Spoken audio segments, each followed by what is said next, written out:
Hi, everyone. This is Sujit Christie again, bringing another interesting topic for discussion. And today we are going to talk about AI, its use, the risk it introduces, the challenges the organizations will face, and the regulatory landscape.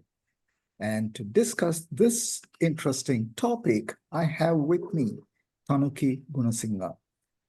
She's a dynamic lawyer, a legal enthusiast whose passion thrives at the intersection of law and technology. She's not just exploring, but she's also conquering regulatory landscape of the evolving tech field.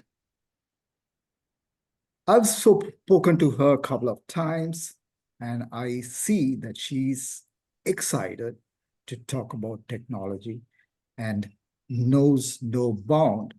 And she's keen to contribute for the development of innovative and sustainable solutions that promise a sustainable digital future for all of us. So, Tanuki, it's my pleasure to host you in my fireside chat. I've had various speakers in the past, and we as a chapter, ISC2 Colombo chapter, one of our key objective is to ensure diversity, equity, and inclusion, right? And I'm very happy to have you on this show. Thank you. Hello, thank you very much for having me here today. I'm also very excited to talk about this because it's something that I'm very passionate about. So let's see how it goes. Yeah. So, Tanuki, I mean, diving deep, just straight into the topic. I think in the last 12 months, there's been a lot of excitement, right? We're talking about Google Bard, we're talking about ChatGPT 3.5, 4, now they're talking about 5. And while these two companies have hogged the limelight, in the background, we are also seeing so many other AI initiatives. IBM, for instance, right? Then you talk about SAP, Salesforce, AWS, Amazon, right? So the list is endless. So what we are seeing today is AI is coming to stay, right? AI is not something new, but I think it has come in part and parcel of our life, both personal and our corporate life. So for the benefit of our members and tech enthusiasts, legal enthusiasts, I would like you to briefly tell us what's the risk landscape like when we talk about AI? Yeah. So I think firstly, it would be good to just understand how this term of an AI system is kind of talked about around the world. I mean, we don't have anything in Sri Lanka to connect to, so I'm going to just look at the draft AI Act, so the bill of the EU, and it is defined, and I think it's very important to just quickly look at that before we dive into the risks, because that helps us understand it a little better.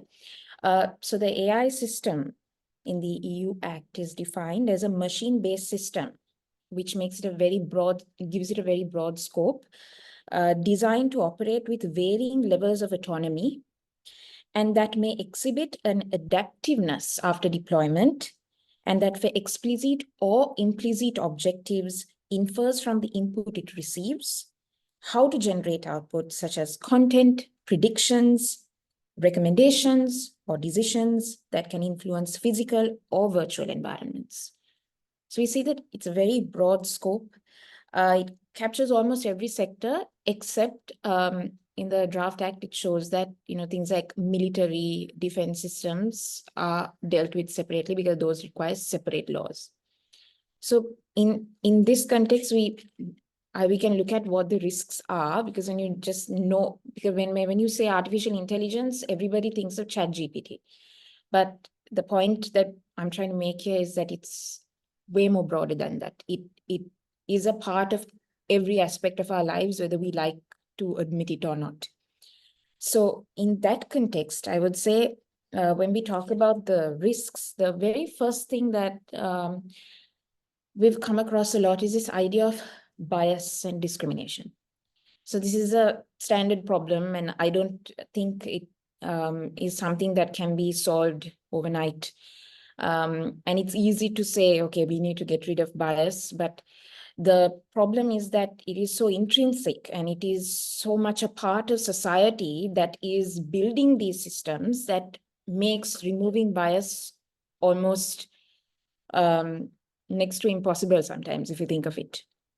And there have been some examples. I'm just going to draw some examples from around the world of where bias was, became quite manifest, and that will help you understand how AI is, as much as it is great and helping us a lot in terms of what we're doing, it's also creating a lot of problems for us. So Amazon, in their automated recruiting systems, they had a situation where they had to drop the system actually in 2017 because it was discriminatory towards women for technical roles, right?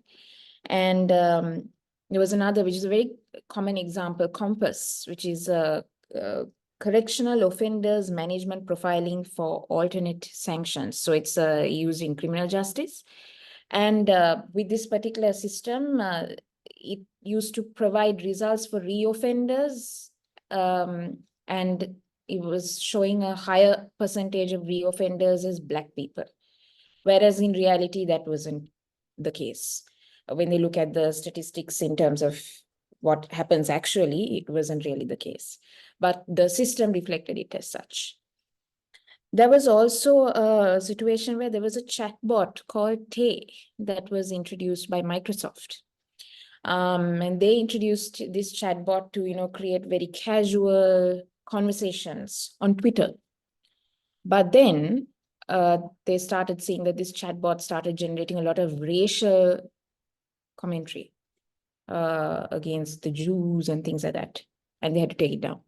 So I think this is one major problem that we will have to continuously face, this aspect of discrimination, because even when you do a Google search, I think to an extent it's solved, but it's still there in some systems. When we talk about artificial intelligence, again, it's not just ChatGPT or Bard or Copilot or any of these. There are other tiny applications also that are available. And in these as well, you see that there's a lot of bias in terms of saying, like, if you talk about a doctor, it's always a he. When it's a nurse, it's always a she. And these things are quite ingrained in system, and it's a very much a reflection of what bias is like in society, and that gets replicated again in these systems. Another risk that we have is to do with deepfakes, and deepfakes can become relevant to us as well, because recently there was a Sri Lankan brand that used this deepfake technology to recreate an advertisement using 3 to 4 popular Sri Lankan musicians who have passed on. And I think a lot of commentary on Facebook regarding that particular advertisement was, do the families know? Was permission obtained? What is the effect of this on those families? And then what about copyright? There was a lot of conversation around that. Sadly, Sri Lankan legislation doesn't have anything to address this. But that being said, that is a kind of somewhat a harmless example if you look at it, because in the world there are things that are happening which properly exemplifies what this risk is. Like, for example, deepfakes are used in terms of pornography, child pornography. And there's also deepfakes being used in political campaigns. Like recently, to do with the US president, there has been a deepfake that came out where he's saying not to vote in the primaries. This can cause a lot of shift in terms of people exercising their rights to make an informed decision, because people are in fact influenced by what they see, right? And this deepfake technology, which essentially uses AI, it uses deepfake in the sense of it takes deep learning. It's extracted from deep learning and a fake, and that's how the word is put together. So you have that. And then you have security risks, because now that is something that I think you are more well versed than I am to talk about. But yeah, because artificial intelligence makes your ability to, you know, perform a cyber attack that much easier, right? And we see that because there was a recent example of 23andMe, which is it's a kind of a kit, a DNA kit, where you can take a swab and you can send it to them, and they will tell you all about your ancestry. And they have a concept called DNA relatives, where you can opt for to find your connections, who are you connected to around the world. And people had managed to get a hold of some of the credentials, and they were able to form those links and hack over 5.5 million user accounts. And they had sold this information for as little as $7 on WhatsApp, which means the sales were extraordinary for them, because it was so cheap. But the fact is that was a lot of personal information that was just let out, all because ultimately at the end of the day, AI made that possible. If you have the right brains and the right tools, I think security attacks are the easiest to do right now in this setting. And then you have the idea of misinformation, which is connected to deepfakes as well. And this is very important, I think, when we have elections coming up, it's something that we need to think about a lot. And I'm not going to go into that too much because I touched on it before. And then also you have this idea of existential risks.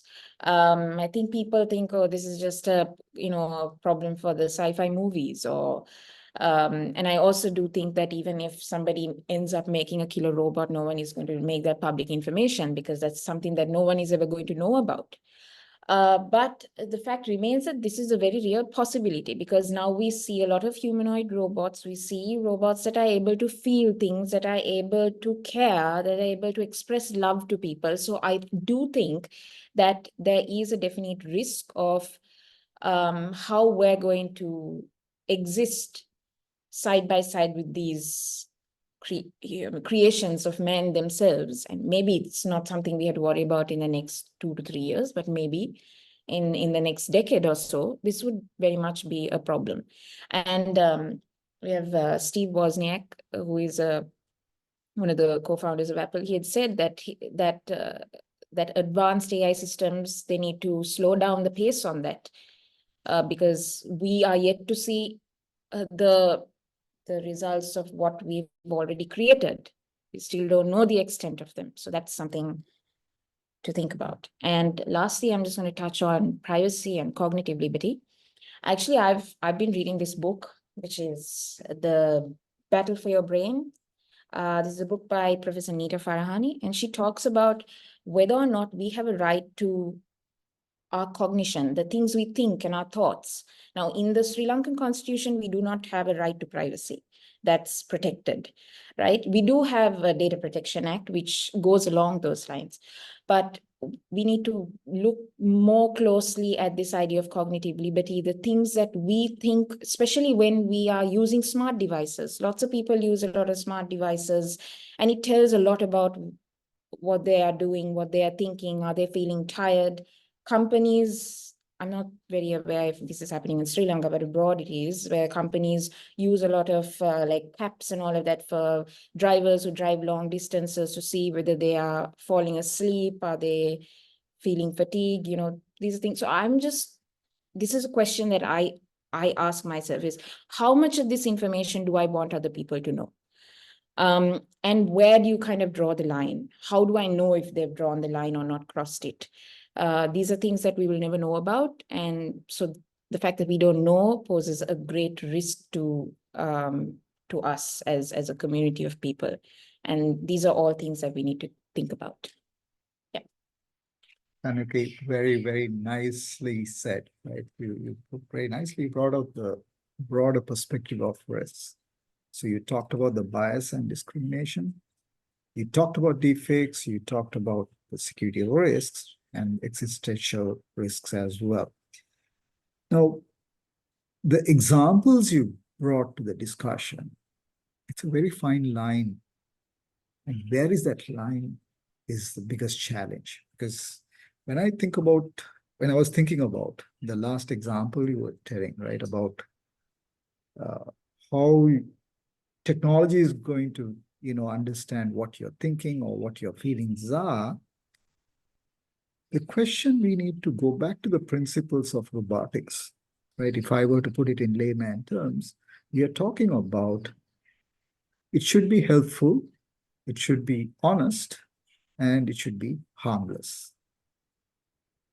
Right. So while you say, okay, I want to understand whether the driver has had sufficient rest so that he could drive safely. So we are talking about safety there. But on the flip side, the driver could have been going through maybe personal distress, some situation with his family or friends. Should other people have the right to know about it? Yep. Right. And you take the same example to the airline crew. And I think some of the airlines are even thinking of whether the crew have slept sufficiently before they could actually take off the next day. I think the mandate is that they should have had 8 hours of sleep. So these 8 hours of sleep can be disturbed due to various reasons. There could be a construction next door and their sleep could be disturbed. Or there could have been a child who's been sick at home and could have kept these people awake at night. Right. So it's a very fine line, right? So that's what comes to my mind. And you briefly touched on misinformation, right? I just want to extend that, but we will not go deep into that. And I guess for the benefit of the people who are going to watch this video, I have 3 points, right? So we talk about misinformation, disinformation, and I think recently the US Department of Homeland Security has coined a new term, misaligned information, where you take the truth and then fabricate it along some lines. So you create a narrative around that. Yeah. Right? So the challenge we face is to distinguish from what is factually right to what is a fake. And I guess we are just in the cusp of entering an era where we will not be in a position to differentiate between the truth and the fake. And there's a risk that we may look at something which is true and pass it off as a fake.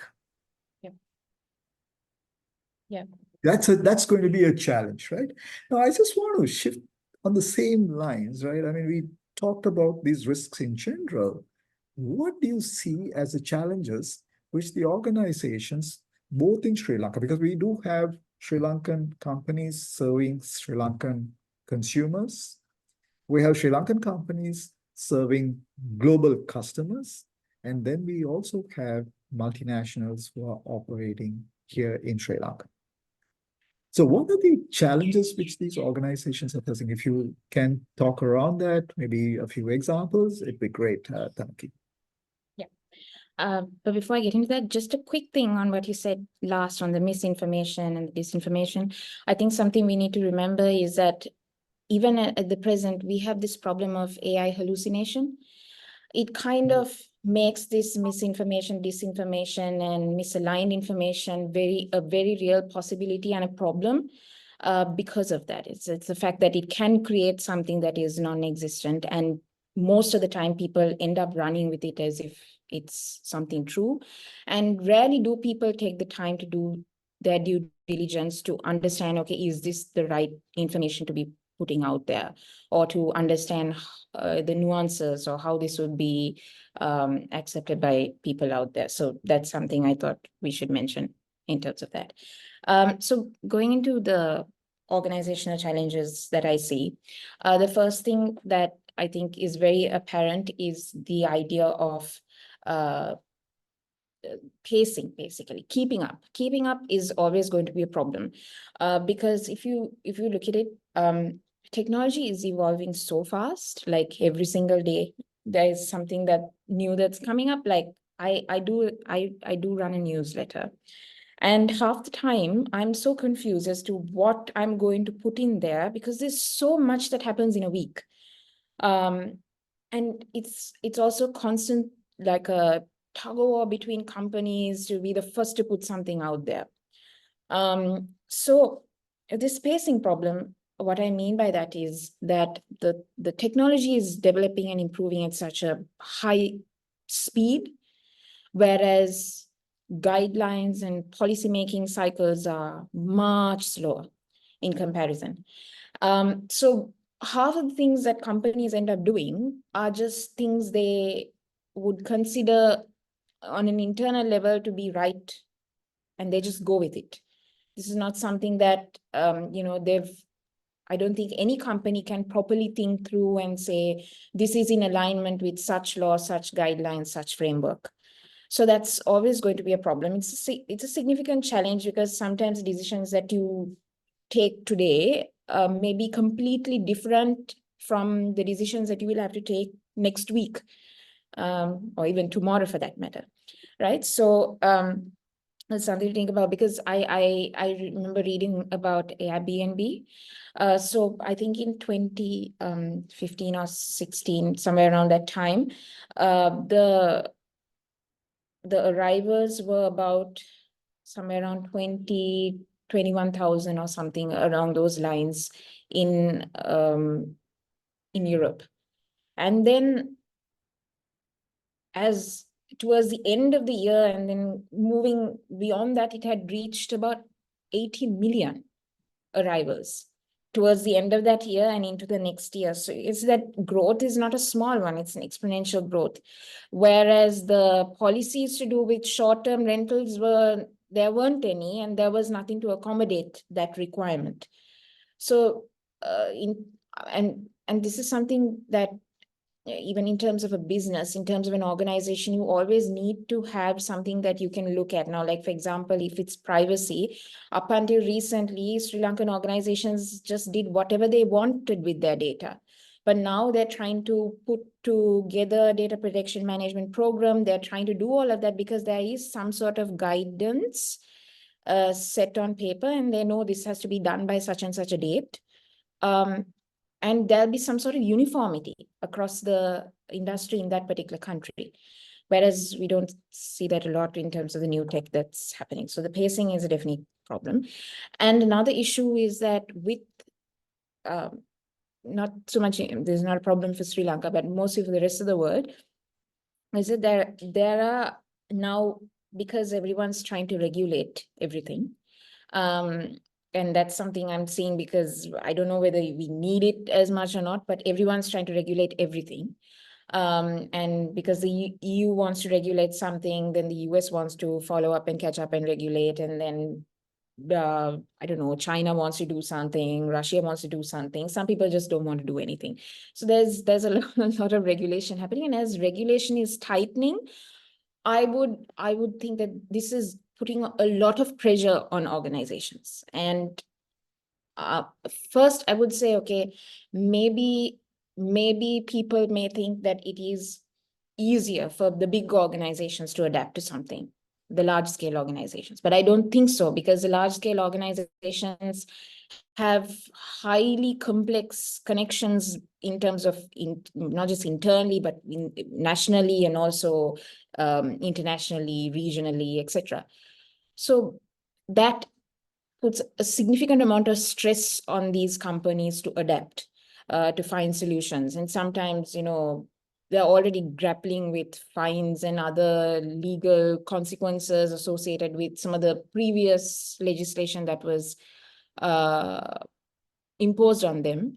that, they'll be lagging behind as well. So this is something that companies will have to face. I think the smaller scale companies will have some time and there's some excuse, but the bigger ones, the bigger players always will always have a problem there.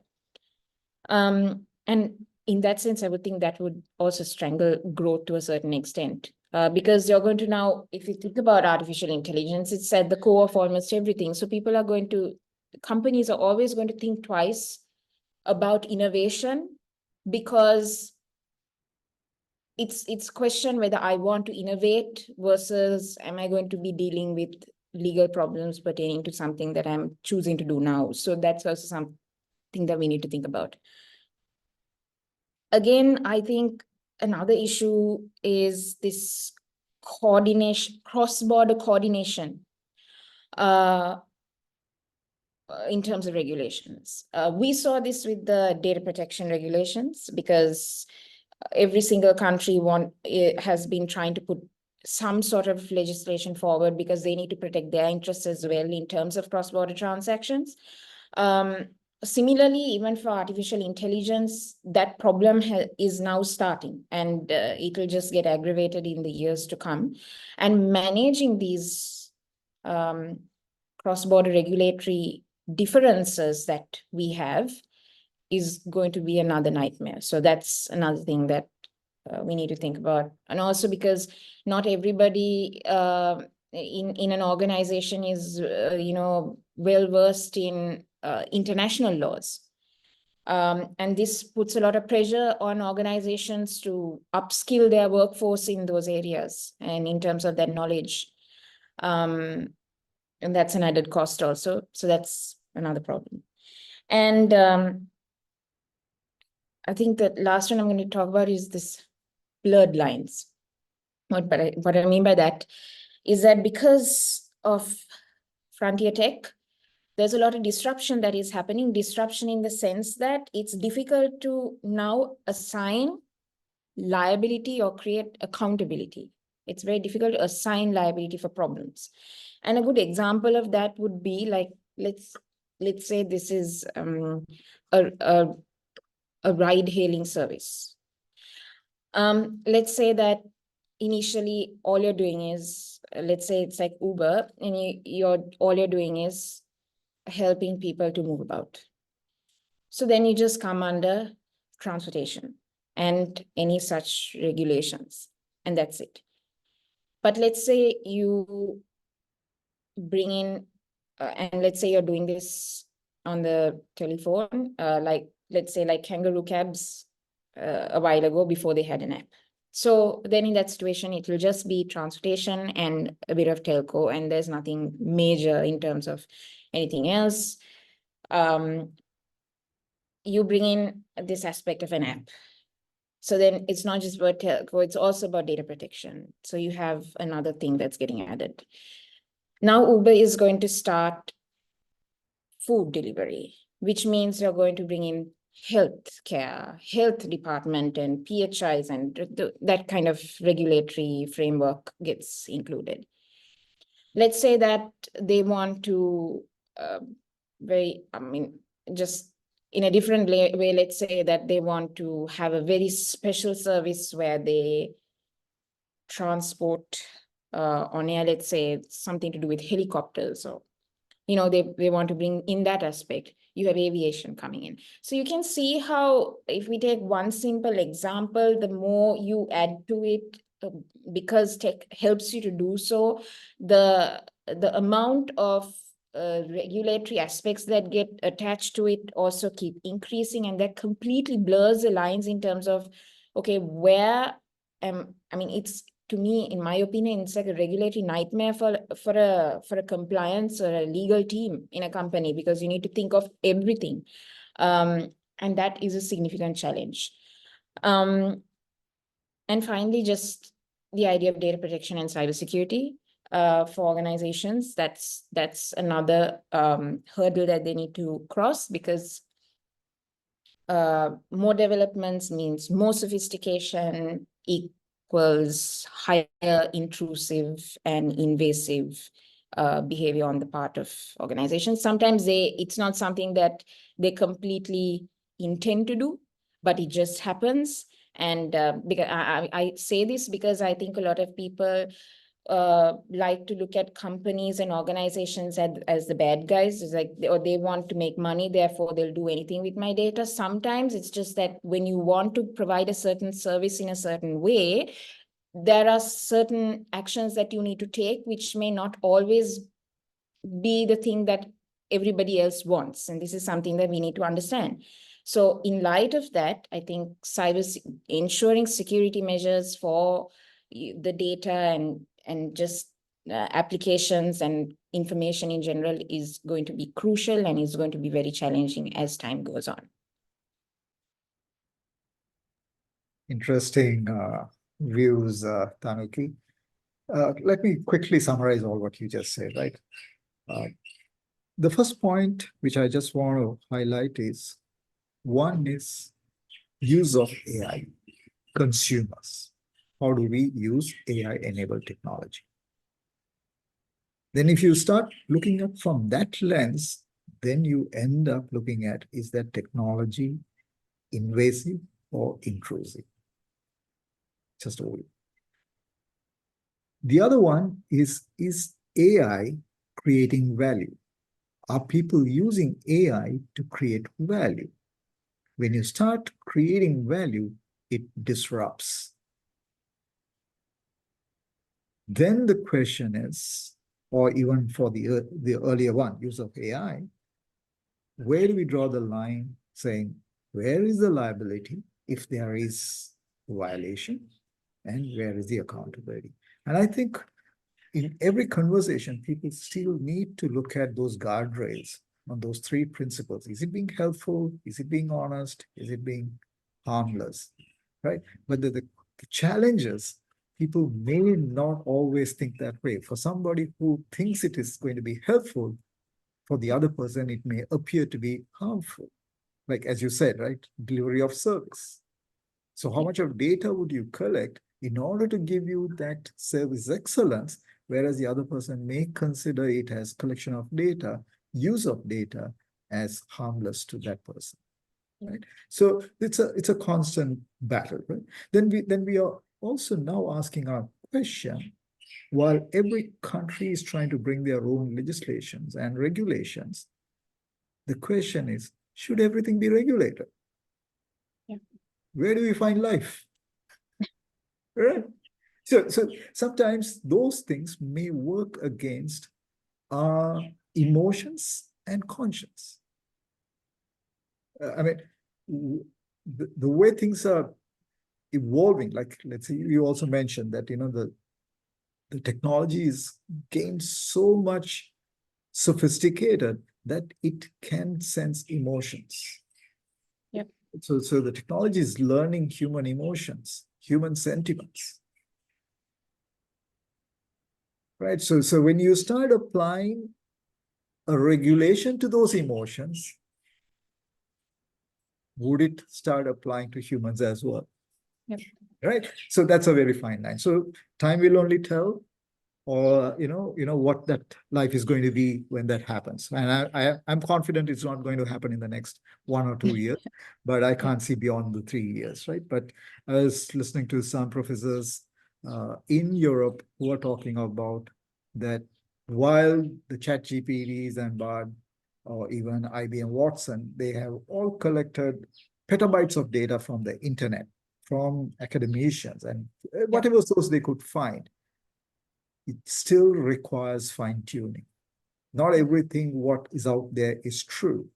Yeah. There are biases. Right. Right. And I think there's an interesting article in Times where OpenAI was outsourcing their labeling activity to Kenya. And I think some part of the work was a scope creeping, which was not there in the original content. For example, they're talking about labeling violation, child abuse, a few examples. And these workers had actually expressed a lot of concern because it was actually affecting their emotions and their the way of life, because they're not used to it. Suddenly they're seeing images and objects which are probably forbidden in the society, but it is causing another problem. So again, we are talking about value creation vis-a-vis with the societal values. Then you also spoke about large companies, complex processes, very complex intricacies in terms of their procedures and how they do things. So they may not be the same for the smaller organization. But when you look at it from a liability perspective, from a cybersecurity perspective, some of these larger organizations may depend on smaller companies to create value, because they may be specializing in that one specific service or a product. So if they tend to be lenient there, if they don't adopt best practices in smaller businesses, it may give rise to a risk in a larger business, right? We are talking about the supply chain security risk. And then innovation versus the legal. We are talking about cross-border regulatory requirements. While every country is trying to protect their own sovereignty, on one hand, we are also talking about cross-border collaboration, information sharing. So from a regulatory perspective, the world is divided. But when we talk about cybersecurity, we are saying we need to collaborate. So we are still not there yet, right? So these are challenges, right? These are challenges. We need to find answers. We need to tide over this, right? So moving on, Tanuki, you did briefly mention about the current status of AI-related regulations in Sri Lanka. How is it around the world? Where's the world moving in that aspect? Are there laws which are being created? Do they have regulations? Do they have guidance?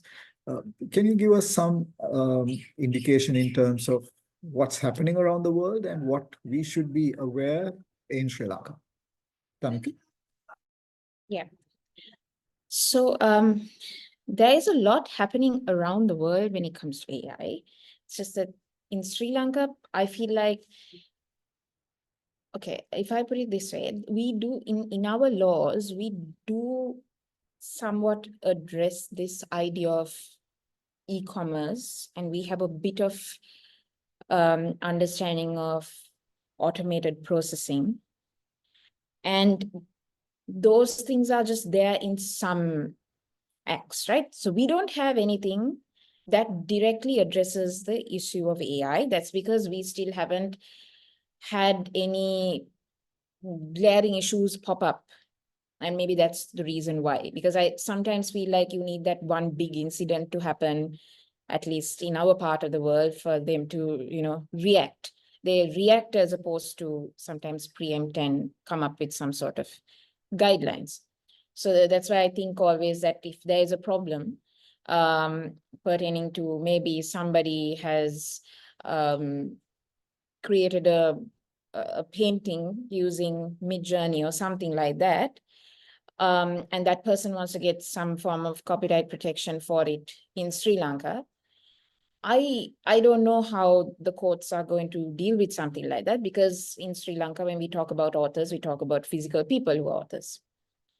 But at the same time, I need to also say that we are not far behind in terms of that particular debate, because everywhere in the world, people are still trying to figure out what to do when it comes to this, because there aren't any proper regulations or laws that address these issues. So I think what I would like to see in terms of Sri Lanka is that maybe not wait for some act to pop up somewhere when you can start doing something now itself on your own. It could start as like some soft guidance, it can be just some guidelines to begin with, and then we can take it from there.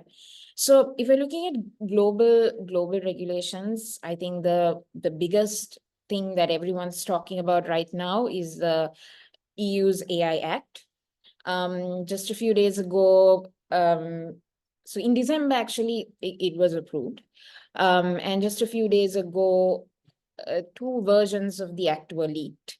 And then the first one had some 820 odd pages. And then about 2 days after that, it was another version was released, which was brought down to some 250 odd pages. So right now that the 250 odd page draft is what is in circulation as the latest draft of the AI bill. So just to briefly talk about what the AI bill just goes into, it's a very risk-based approach that they're looking at in the EU. And especially they have this discussion of high-risk systems versus low-risk systems. That's their thing. That's what they're trying to do. They're trying to regulate everything that is high risk. And there are also certain activities that they prohibit, which contravene their EU values. So if I'll just, tell you a bit about this. Like, for example, if you look at practices that are detrimental to EU values, they're talking about techniques that manipulate individual cognition and behavior. Since we talked about cognitive liberty, so this is something that talks about that. They're also talking about random collection of facial recognition data from public internet spaces or CCTV. Okay, so we have that happening a lot in Sri Lanka, but we don't have, we use that CCTV footage we use as evidence. Okay, but really this is looking at whether that should be allowed in that way, just random surveillance of people. Recently, about 2 months ago or sometime in November or something, Italian DP, the Italian Data Protection Authority, had fined a city in Italy for using facial recognition technologies to for surveillance and for retaining that data for an excessive period of time. And at that point, the Italian DPA had said, we sadly do not have any laws to properly address this fact. So once this AI Act actually comes into play, it comes into operation, those problems pretty much get answered for them, whereas in Sri Lanka, it doesn't. Then they also prohibit things where they use emotion recognition systems in workplaces and educational settings. I think that's very important because that could sometimes be the defining moment, for somebody in terms of what they decide to do with their lives. These are not things that we can have people looking over us like hawks. And what's worse is that especially in workplaces, if they're using some form of emotional recognition technologies and they use it as a means of firing you without considering things, without having policies in place to give them another chance, having inquiries, just principles of natural justice, etc., then that becomes highly problematic. So these things are prohibited by that act. Then deployment of social credit scores. I think this is very relevant for countries like Sri Lanka and India because it's nearly impossible for people like for occupations like people who are farmers and fishermen to even get credit. Okay, so and that's a significant problem that we have here, and we have farmers in India and even in Sri Lanka committing suicide because of this. So this is something that prohibits something like that.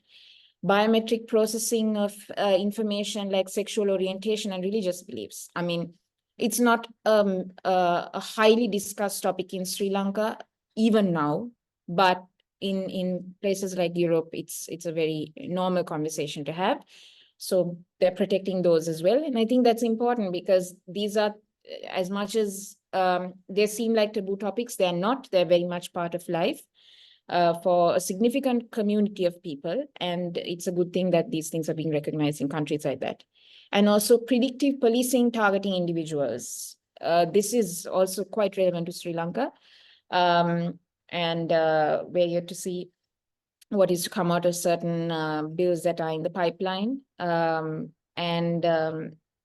course, how that intersects with technology and how that will be used against certain groups of people is something that we need to think about in terms of regulation. So that's just a little bit on the EU AI Act. Then China, as of 18th of January, they released draft guidelines or standards of the AI industry, and they want to basically implement these guidelines. About 50 guidelines or so have been released by at least 2026. So, and China was actually one of the very first countries to release some guidelines on generative AI in South Asia, Southeast Asia, this part of the world. Then also there was the G7 leaders. They came up with some institutional guidelines and principles on artificial intelligence and a voluntary code of conduct for AI made under the Hiroshima process. Okay, and there, of course, it builds on the OECD AI principles. The OECD AI principles are very value-based, and these are the very first principles on AI that were ever released, and that was back in 2019. Just to give an idea on what these principles are. So it has inclusive growth, sustainable development, and well-being as one of the principles. There's also human-centered values and fairness, transparency, explainability. Explainability is very important because I think a significant problem with AI is this whole idea of it's like a black box, right? No one knows what happens with it. Sometimes people can't explain it. Companies try to keep it hidden. Keep it closed. So sometimes it's always going to be a question, how do you regulate something you don't know enough about? So that is why this explainability principle has been put in there. And there's also security, safety, and accountability. Accountability, of course, yeah, that's something that we need to all strive to have. It's not just about AI, it's about any of the technologies and just life in general. If we're accountable, I think we can solve a lot of problems at the get-go.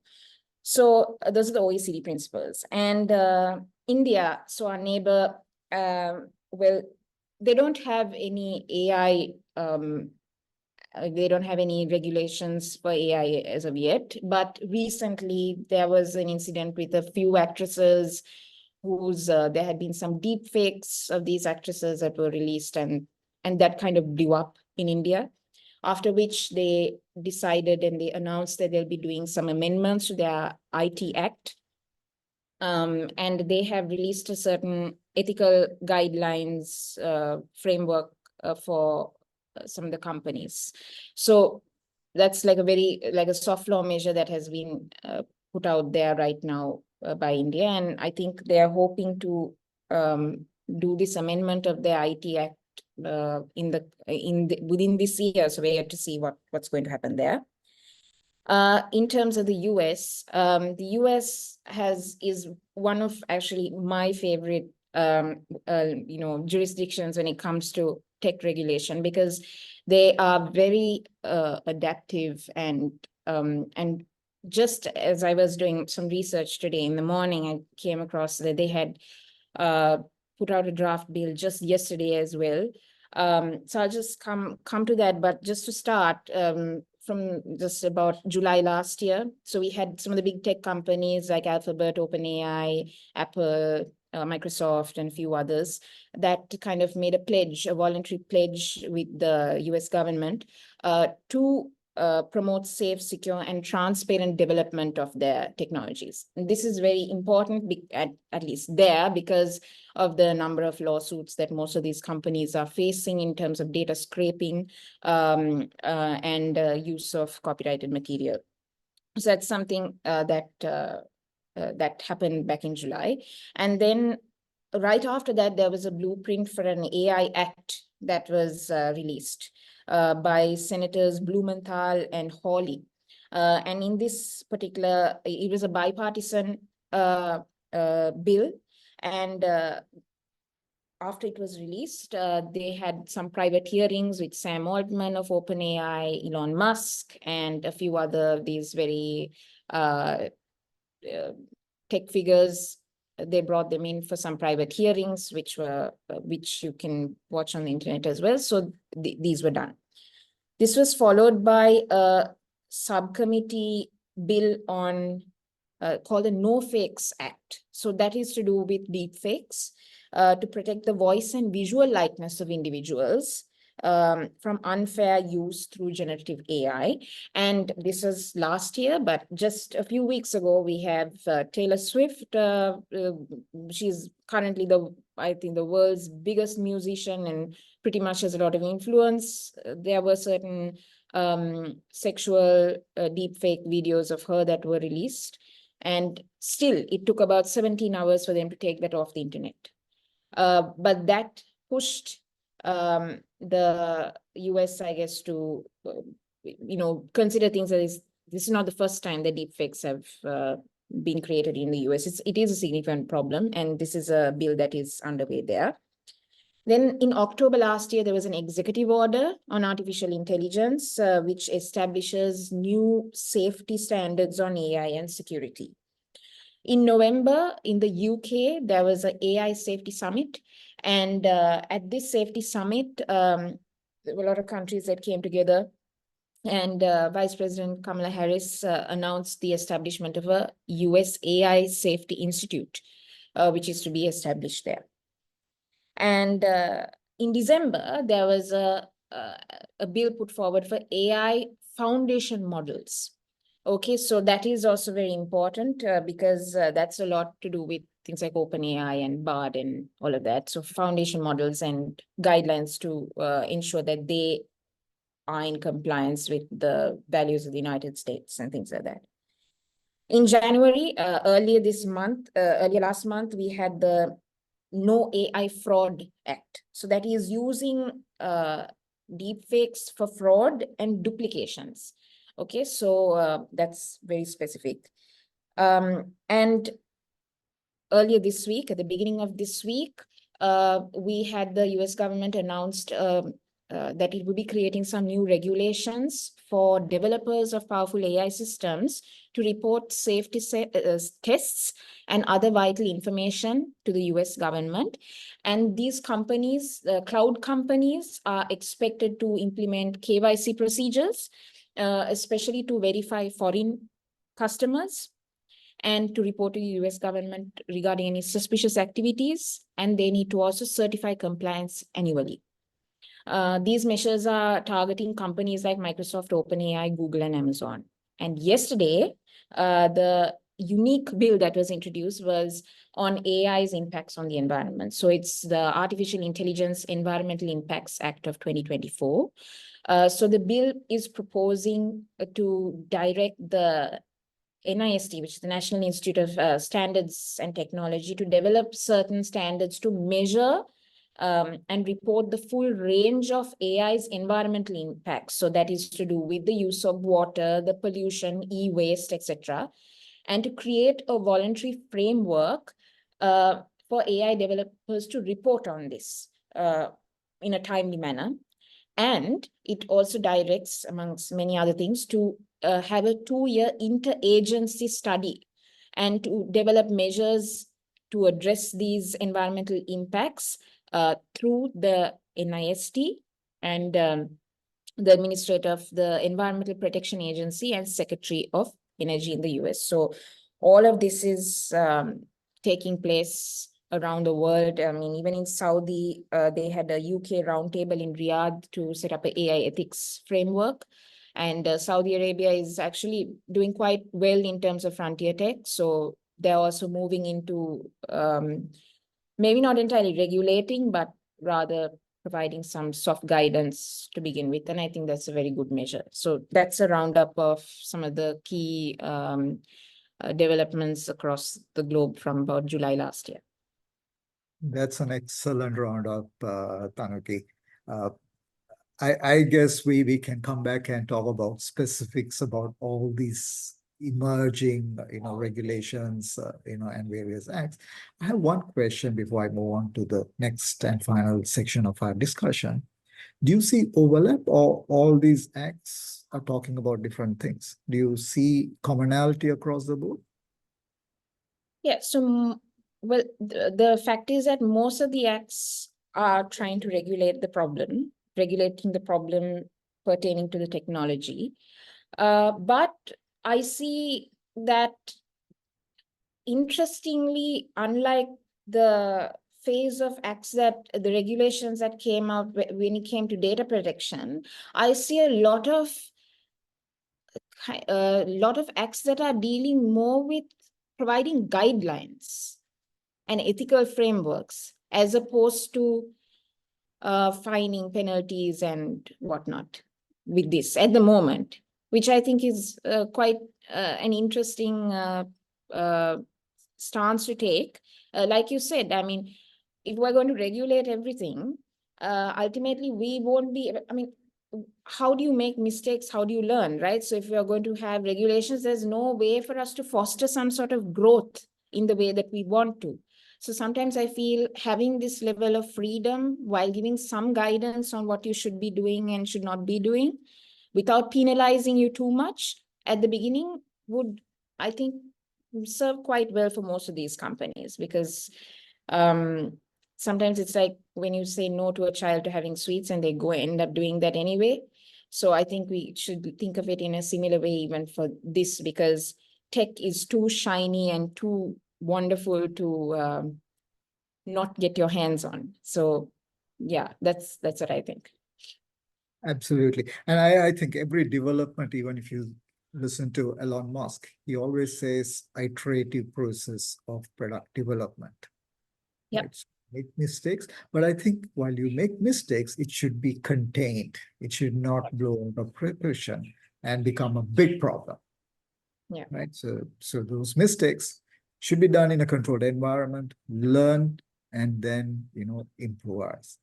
Right. Yeah. So a couple of things I just want to recap from what you said. Defects is becoming a major issue. You gave a couple of examples, and I recall Rashmika's image face was morphed into Zara Patel's physics, right? So that was one. Then you mentioned about Taylor Swift, and I guess the list is endless, right? It is going on. And then I think looking at India, there have been political controversies leading to use of AI and voice manipulation, right? One of the leading banker who turned politician, his voice was morphed into, conveying a conversation which he says that he never had, right? And, it had its own repercussions. So I think all these things are now making our neighbors and other countries to see how they can provide guidelines, right? So, and I guess a regulation or an act is a very strong word. And sometimes when you regulate, then there is that little for somebody to do anything. But while I see you need to have certain things regulated, for example, who is using technology, how it is being used, are they being used to cause harm, definitely have to be regulated. But guidance in terms of how to do it, how not to do it is very, very important. So in essence of time, Tanuki, to wrap up, what would be your words of advice to who are going to watch this video? Maybe Sri Lanka, maybe people from Sri Lanka or from any part of the world. What would you tell them? What should they be doing in terms of adoption of AI? Yeah, so I think the first thing would be, instead of trying to regulate every aspect of the technology, because every time we find out, okay, there's problem A, B, C, D, we try to regulate each of those aspects. As opposed to doing that, I would think what you need to be doing is incentivizing the outcome you desire to have. Like, for example, if you don't want bias, I think you need to incentivize the absence of bias or the eradication of bias from a certain system, the comprising a group of people or a community, so that the change happens from within, if that makes sense. So that translates to the technology, it's reflected in the technology, as opposed to trying to regulate the problem as and when it comes. So I would think this is a way of kind of preventing as opposed to outright just regulating. So that's one of the things. And I also think that, we need to recognize that certain outcomes or certain areas are more high risk, right? It's high risk. So like, for example, healthcare or military defense areas, education, finance, these things are of high risk. So you need to look at how I'm going to put it is, I'm going to say you need to look at outcome, and you need to also look at risk, and you need to have some sort of balance between these two. Like outcome-based and risk-weighted measures have to be put together. There needs to be a synergy between these if we want to get the best results. Additionally, I think that we need to strive to be more adaptive, and in order to be adaptive, we need to not regulate and forget, but rather we need to, like you said, like most of these tech giants, what they say, you need to be iterative. You need to be iterative, test, check, and you need to keep that. It needs to be a living program. It needs to keep going. And you need to be in that system through it all. And finally, I also think that the concept of sandboxes, something that is going to be very useful, especially now that we've understood that a lot of the regulations across the world, more than regulations, they're more the guidelines and very soft law kind of approaches.